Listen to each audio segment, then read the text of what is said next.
But did you enjoy the color commentary by Parata Danielson?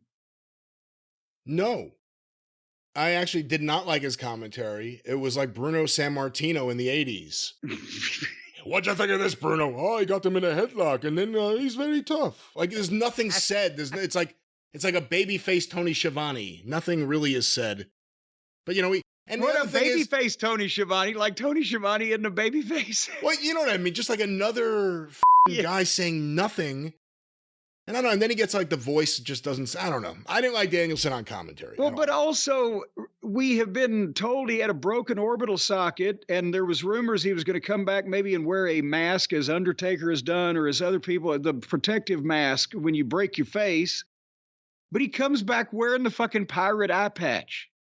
And he'll wrestle in it also, as we'll talk about, later. And it something was, I don't know, that was off-putting. So how many wrestlers have we seen in AEW with eye patches? Moxley, Adam Page, that's 2. But I feel like there's been more. Well, anybody that gets misted, probably, if they show up in the next week or two to follow up on it, that's rare, but it does happen. That's true. And, but anyway, we'll come back to it.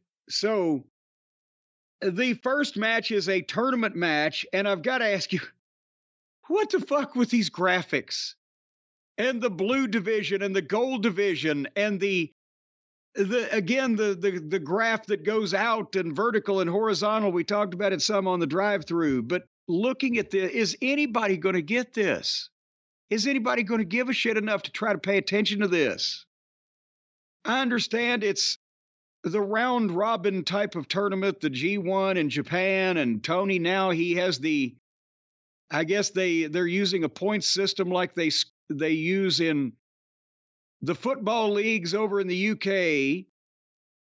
And Tony even came out in an interview and said Bryan Danielson always wanted to do the G1 tournament in Japan, but he doesn't want to leave his kids for a month. So this way he gets to do one. So are they just ignoring the fact that the American fans want and are used to and are educated to, at best, a single elimination tournament, but they've had so many of those that the tournament idea is meaningless.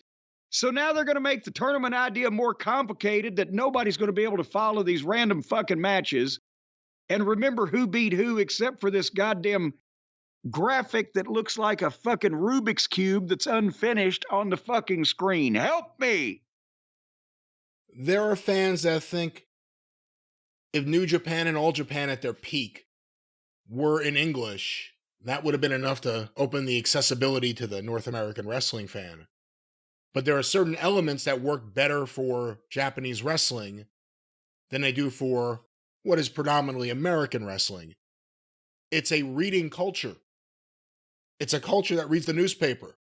We used to do that. It's a culture that reads the newspaper. It's a culture that reads books and magazines. They can keep up with that stuff. The only way anyone's keeping up with any of this is on AEW's own program, where last week Excalibur couldn't even explain it.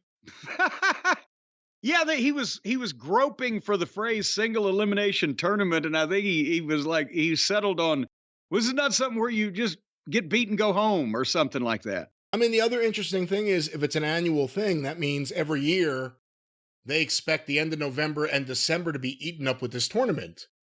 I say eaten up because it eats up a ton of segments on your show that wouldn't be applied to any feuds or programs. It's all about matches for points in the system. It'll be interesting. And again, I said this the other day, there's a difference between what they do on Wednesday and Saturday. If the tournament idea works, we'll start seeing Saturday show improvement, I would think, in the next couple weeks. Within the next couple weeks. There should be improvement this week because there's no Survivor Series. But next week will be the big test. But if Dynamite just stays where it is, then it hasn't done anything. Oh, it's done something. It's killing off a bunch of fucking talent.